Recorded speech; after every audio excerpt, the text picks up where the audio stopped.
পশ্চিমবঙ্গে গত ৪৮ ঘণ্টায় যা ঘটল তাতে হঠাৎ করেই যেন পরিস্থিতিটা একদম পাল্টে গেছে। এতদিন যে রাষ্ট্রপতি শাসনের আলোচনাটা শুধু একটা সম্ভাবনার স্তরে ছিল, এখন সেটা একটা বাস্তব প্রশ্ন হয়ে দাঁড়িয়েছে। আচ্ছা, একবার ভাবুন তো, রাজ্যের পুলিশ প্রধানকে রাতারাতি সরিয়ে দেওয়া হলো, মুখ্য সচিবকেও বদলি করা হলো, আর এমন একজন রাজ্যপাল এলেন যার পরিচিতি বেশ কট্টরপন্থী হিসেবে।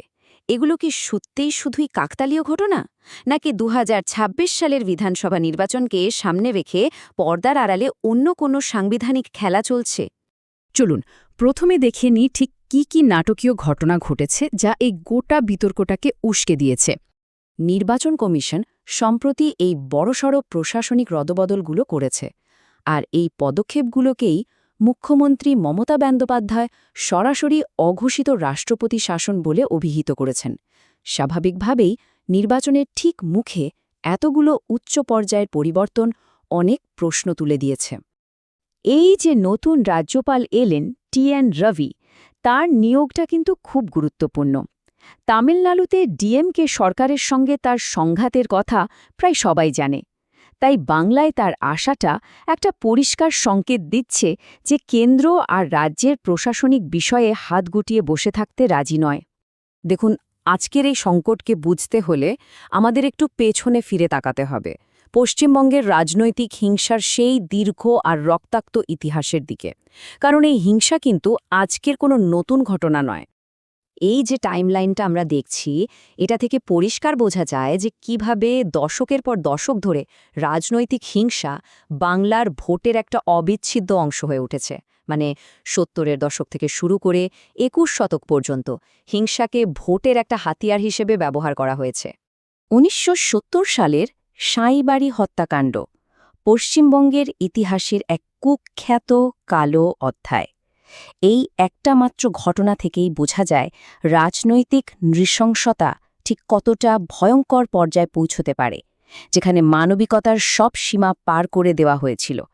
বামফ্রন্টের ৩৪ বছরের শাসনকালে রাজনৈতিক হিংসা একটা অন্য মাত্রা পেয়েছিল। একটা আনুমানিক হিসাব বলছে ওই সময়ে পশ্চিমবঙ্গে প্রায় ৫৫,০০০ রাজনৈতিক হত্যাকাণ্ড ঘটেছিল। সংখ্যাটা একবার ভাবুন, সত্যি চমকে ওঠার মতো।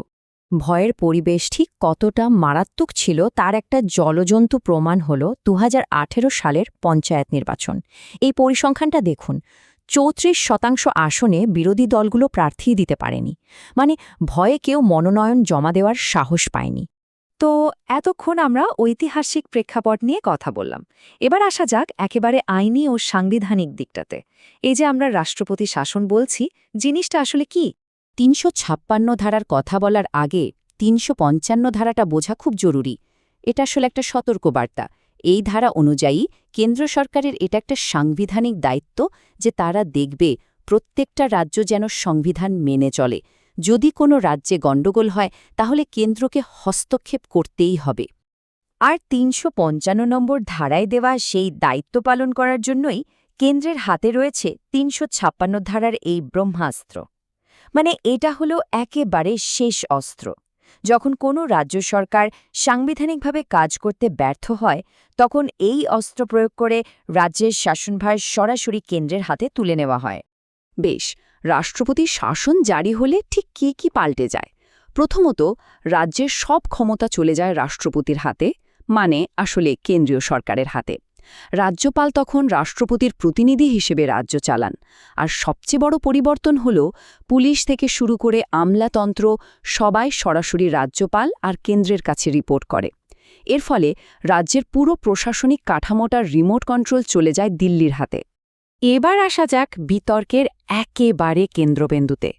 রাষ্ট্রপতি শাসনের কি সত্যিই প্রয়োজন আছে, নাকি এটা গণতন্ত্রের জন্য একটা বড় বিপদ? ব্যাপারটা কিন্তু মোটেই সাদা কালো নয়। একদিকে যুক্তি হল অবাধ সুষ্ঠু নির্বাচন নিশ্চিত করতে ভোটারদের ভয়ের পরিবেশ থেকে বের করে আনতে এটা দরকার। এটা কেন্দ্রের সাংবিধানিক দায়িত্ব। আবার উল্টোদিকে যুক্তিটা হল এটা যুক্তরাষ্ট্রীয় কাঠামোর ওপর সরাসরি আক্রমণ এবং একটা নির্বাচিত সরকারকে অপমান করার শামিল। দুটো দিকে কিন্তু বেশ গুরুত্বপূর্ণ। সব মিলিয়ে পশ্চিমবঙ্গের এই পরিস্থিতিটা কিন্তু শুধু একটা রাজ্যের বিষয় নয়, এটা আমাদের গোটা দেশের সাংবিধানিক কাঠামোর জন্য, আমাদের গণতন্ত্রের জন্য একটা বড় পরীক্ষা। শেষ পর্যন্ত প্রশ্নটা আর শুধু ভোটে কে জিতবে বা হারবে তা নিয়ে থাকছে না। আসল প্রশ্নটা হলো, এই যে একটা ভয়ের পরিবেশ, সেই আবেহে গণতন্ত্র কি আদৌ তার আসল রূপে বেঁচে থাকতে পারে? যখন নির্ভয়ে মতপ্রকাশের স্বাধীনতাই থাকে না, তখন গণতন্ত্রের অর্থ কি? তাহলে বাংলার ভবিষ্যৎ কি? এর ফয়সালা কি ব্যালেট করবে নাকি বুলেট? এই গভীর প্রশ্নটা রেখেই আজকের আলোচনা আমরা শেষ করছি। উত্তরটা হয়তো সময়ই বলে দেবে।